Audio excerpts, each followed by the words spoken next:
Bienvenue sur ma chaîne. Au stade Saputo qui était complètement fermé, Lionel Messi a débuté ses préparatifs, il l'a mis dans le filet, puis l'a remis, la foule ne cesse de croître.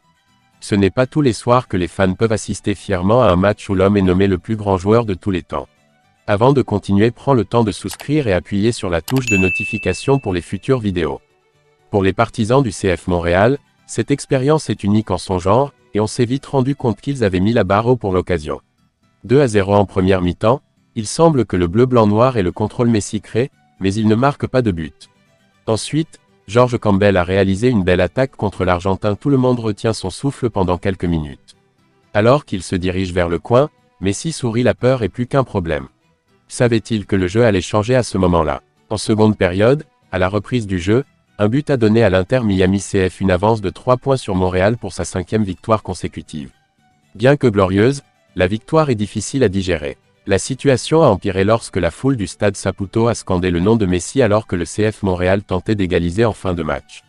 J'ai vu une telle situation, je comprends que les gens louent Messi, mais c'est difficile pour moi, en tant qu'entraîneur, d'entendre nos joueurs féliciter l'autre quand nous perdons, a déclaré Laurent Courtois. Après la collision, les supporters ont continué à scander Messi, Messi, Messi, en attendant qu'il monte dans le bus de l'équipe de Floride. La police et les forces de sécurité étaient là, même les journalistes clandestins.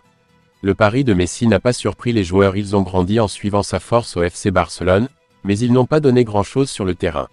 Malgré la victoire, le CF Montréal est devenu la première équipe à empêcher Messi de jouer au football cette année. Mathieu Chouanière et Samuel Piette ont tenu bonne au milieu. En défense, Campbell et Fernando Alvarez lui ont fait face, même le gardien Jonathan Sirois a réalisé un bel arrêt de la main droite en fin de match. C'est une grande victoire pour l'équipe qui l'a bloqué de la production. Si vous regardez quelques matchs, vous remarquerez qu'il y a un joueur sur le terrain qui a peur de lui. De notre côté, j'ai remarqué que nous misons sur la sécurité. Nous devons juste trouver un moyen de mener, à expliquer le milieu de terrain Bryce Duke, qui n'a marqué que 10 buts du match. Dans le premier match de la 9e série en 29 jours, CF Montréal a récemment fait face à une controverse, avec des rumeurs d'une demande commerciale de Chouanière et du départ de son remplaçant, Olivier Renard. Cependant, Courtois ne changera rien, nous avons de la chance de vivre un moment comme celui-ci. Nous espérons que ce sera comme ça chaque semaine, a-t-il déclaré. Merci d'avoir regardé cette vidéo et je vous prie de laisser vos commentaires.